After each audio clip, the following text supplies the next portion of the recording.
It's definitely been one of the craziest high school football off seasons I think anyone has ever been through. From spring football getting canceled to players and coaches wearing masks and social distancing for strength and conditioning, it has been absolutely mind-blowing. But never fear, two-a-days are officially here. 5 teams are projected to play in this year's state championship. La Vega, Lampasas, Rockdale, Mart, and Jonesboro.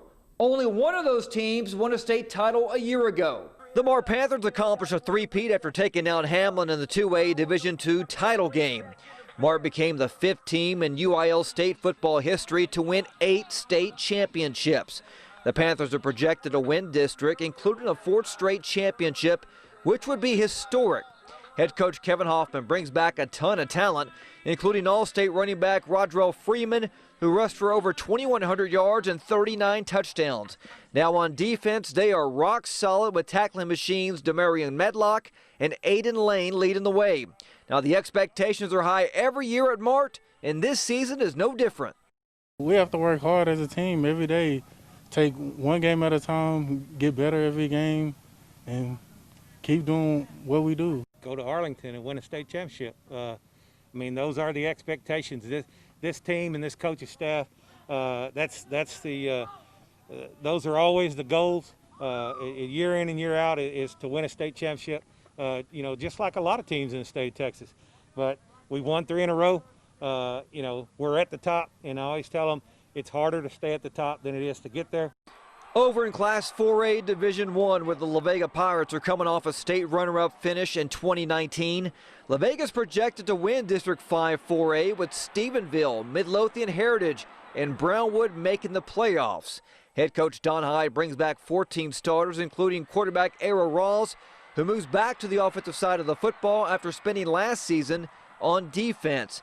Now gone is running back Elijah Cummins, who is now at Waco Riker, but the Pirates do have another stud in Jarkay Walton. La Vega also brings back one of the best defenses in the entire state, led by linebackers Jordan Rogers and Latravius Johnson. Coach Hyde spoke about the sour taste in his mouth from December's state title game. I figured out a long time ago that you can call it the funnest game you ever coached in your life, but the memories are a whole lot different. At La Vega High School, we've been there 4 times. We've won it twice, and we've lost it twice. And the memories that exist from the 2 times we won it are a heck of a lot better than the memories that exist from the 2 times we lost it. About 90 minutes ago, the Big 12 announced that they will play a 9+1 schedule for the 2020 season, consisting of 9 conference games and 1 non-conference home opponent. The start of conference play will be solidified in the coming weeks, with an anticipated start sometime between mid to late September, with the expectation that non-conference games are contested prior to beginning league games.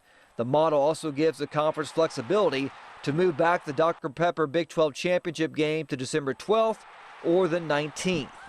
According to Soonerscoop.com, former Midway and current Oklahoma quarterback Tanner Mordecai suffered an injury during fall practice. His injury will not require surgery, but he will miss some practice time. Mordecai was expected to compete for the Oklahoma starting quarterback job with redshirt freshman Spencer Rattler and incoming freshman Chandler Morris. Mordecai played in 6 games last season as OU's primary backup to Jalen Hurts. Some big news out of college basketball as Jared Butler has announced that he will withdraw his name from the NBA draft and will return to Baylor for his junior season. Today marked the deadline for players to withdraw their names from the draft and maintain college eligibility. As a sophomore, Butler averaged 16 points, 3 rebounds, and 3 assists for a Baylor team that was projected to be a #1 seed in the NCAA tournament. He was named first-team All-Conference while helping the Bears to a 26-4 record. This afternoon, Jared spoke about his decision to take care of some unfinished business. I think we all know that we're good, and we all know that we need to be better because guys are going to play better against us every night now. It's not going to be some fluke game like people will. These are NCAA tournament games for everybody now. And, when we lost to West Virginia, we lost to TCU this past year, it was like that's how every game is going to be. Every team's going to be desperate. So now we definitely know we know they're going to be more just confident with everything we do. Well, Kim Mulkey and her coaching staff landed a big-time score this morning as Kamaria McDaniel will leave Penn State and head to Baylor as a graduate transfer. McDaniel was named first team All-Big Ten after averaging 19.8 points per game. That was good for second in the conference. She scored in double figures in 28 of 30 games, including one 40-point game, 3 30-plus point games, and 14 20-plus point performances.